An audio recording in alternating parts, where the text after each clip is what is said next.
Non, l'introduction n'est pas un spoil. Le monstre on le voit à la deuxième page et on en parle dans le résumé, ok, c'est bon. Qu'est-ce que ça fait du bien sans déconner de retrouver Naoki Urasawa.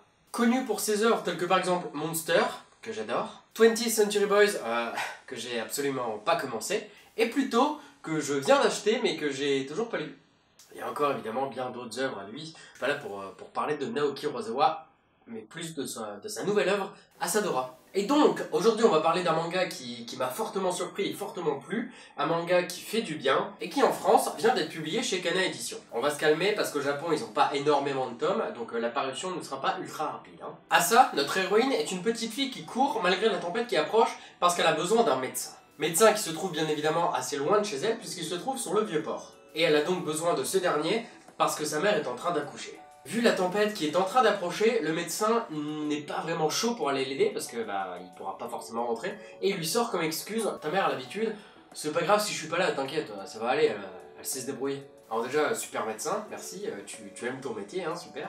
Et ensuite, oui, le médecin lui sort cette excuse parce qu'en fait, Asa vient d'une famille nombreuse, elle a 10 frères et sœurs et bientôt 11. Avec le bébé qui approche. Donc le médecin finit par accepter et elle refuse de monter sur le vélo du médecin parce qu'elle a pas envie de le ralentir en fait. Et en chemin pour retourner chez elle, comme elle se trouve sur le Vieux-Port, elle entend comme des cris qui semblent provenir de la mer. Ce qui est tout de même étrange. En chemin pour rentrer chez elle, elle croise un automobiliste et elle l'interpelle car elle entend une petite musique à la radio, musique dont elle essaye de trouver le titre en fait. Parce que ça l'interroge pas mal. Et un petit peu plus tard, au fur et à mesure que le tome avance, elle réentend un moment cette fameuse musique et elle pose encore à nouveau la question: mais qu'est-ce que c'est que cette musique? Parce qu'elle cherche vraiment à savoir quel est son titre et ce que c'est parce que elle l'adore. Et bien évidemment, je ne suis pas dupe, hein. Non. On connaît Naoki Urasawa et on sait que chaque petit détail peut avoir énormément d'importance sur le futur de l'histoire. J'aime pas forcément me poser 50 000 questions sur un tome 1, j'aime bien vraiment avancer à la lecture et juste me poser les questions à la fin, genre qu'est-ce qui pourrait se passer? Sauf que là, déjà il commence déjà à m'emmerder Naoki Urasawa avec sa petite musique. Enfin bref, elle tombe sur Shota, qui lui est un ami à elle qui s'entraîne à la course. Elle parle brièvement, puis à un moment, Shota, du coup, pendant qu'il est encore en train de courir, il lui dit quelque chose, une phrase, et comme elle répond pas, il se retourne, et Asa n'est plus là. Elle est partie ou elle s'est envolée?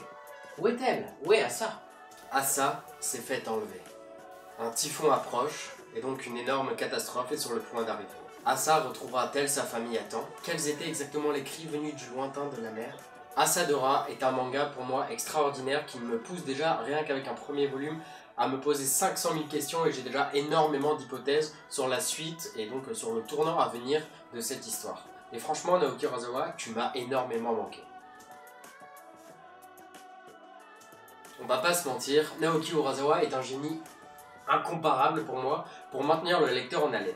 J'ai dévoré Asadora vraiment du début à la fin, d'une traite, et maintenant j'ai 500 questions dans la tête, merci beaucoup. Scénaristiquement, il sait à chaque fois ce qu'il fait, c'est complètement dingue, et il sait surprendre le lecteur avec un tout petit rien. Et ça, c'est quand même quelque chose que j'admire énormément chez un auteur. Et je pense que comme d'habitude, Naoki Urasawa saura nous retourner le cerveau, nous mindfuck, et nous montrer son talent, et va réussir à nous faire progresser son titre avec un talent monstrueux. J'ai déjà envie de lire le tome 2. C'est assez frustrant d'ailleurs en sachant qu'on est quasi à un rythme similaire au Japon, que donc le tome 2 on l'aura pas tout de suite.